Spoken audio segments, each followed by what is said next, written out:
So this car is something of a unicorn in the slot car world. It is. And in the real world as well. Yeah.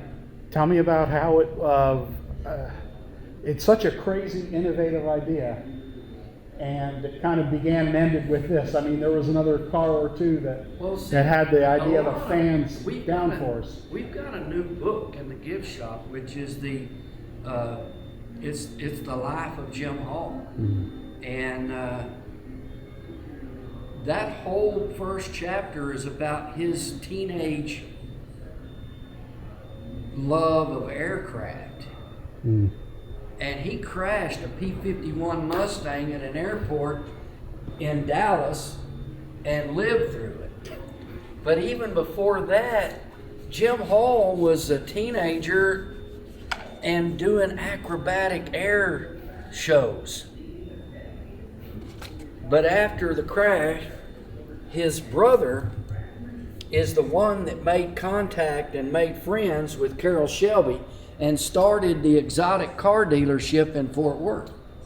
So through Jim Hall's brother being friends with Carroll Shelby, Jim Hall came in and got to drive some of his brother's race cars and realized that he was a good driver as well. He could feel by the seat of his pants what a car was doing. Kind of like being a pilot in an airplane. You just get that seat time and you know how that feels. So Mr. Hall's idea was through basically aerodynamics that the harder you pull a car to the ground and get more rubber to stick to the asphalt, the faster the thing can be. So he had this idea of taking fans and creating a vacuum, like starting a vacuum cleaner, how it sucks to the floor. And that's what this was about.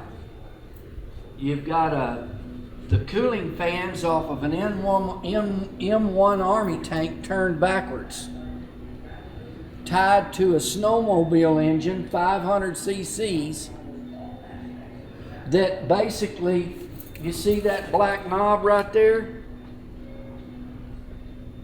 Yep. That is the throttle for the snowmobile engine, and you set it, and plus it's got a throttle restrictor, an intake restrictor, a restrictor plate, let's say, and they pull that to where that engine is stuck at 5,000 RPMs, and they lock that throttle cable, and it runs at 5,000 RPMs the whole time the car is running.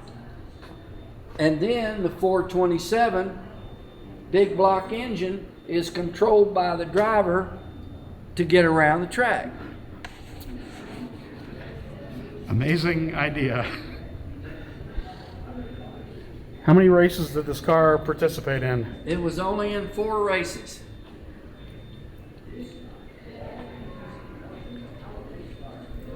And then it got banned. Check this out. Team hired Jackie Stewart, a Formula One world champion, to debut this car at Watkins Glen, New York. Well, they set the fastest lap the racetrack had ever had. Had mechanical issues, but it opened some eyes. Well, Mr. Hall realized that he really probably can't or didn't want to afford Jackie Stewart all season, so he brought in Vic Elford. And Vic Elford went to Road Atlanta and set a pole position. Ran 6th. The very next race was at Laguna Seca, and Vic Elford set a pole position. And you think these other teams ain't paying attention? Yeah. They go to Riverside. Elford set another pole position, and that's when the other teams, mostly McLaren race team, headed up by people that were carrying on for Bruce. So if Bruce would have been alive, McLaren cars probably wouldn't have got in with that group to go to the FIA and complain about this car. But McLaren and their organization, their corporation, is the one that kind of spearheaded the FIA that that's not the direction they want to go, and is that the direction that racing should go? And FIA agreed that, you know, if he ever gets all the bugs worked out, he could dominate the series.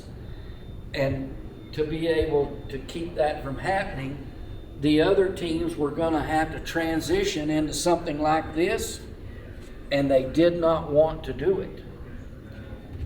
And they convinced the FIA that this is not the direction auto racing needs to go. Why was it a wake-up call? Because he's starting to win so many races. He's starting to place and be up front. That by the time he came over to 1965 and won 23 out of 36 races entered, he's dominating the USRRC.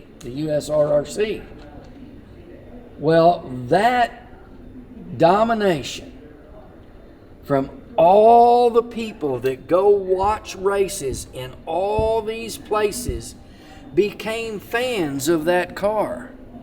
Therefore, when Cox needed something that would lure race fans to buy an electric race car set for their kid at Christmas, that's when Cox got, you know, the okay from Mr. Hall to pay him royalties out of their profits.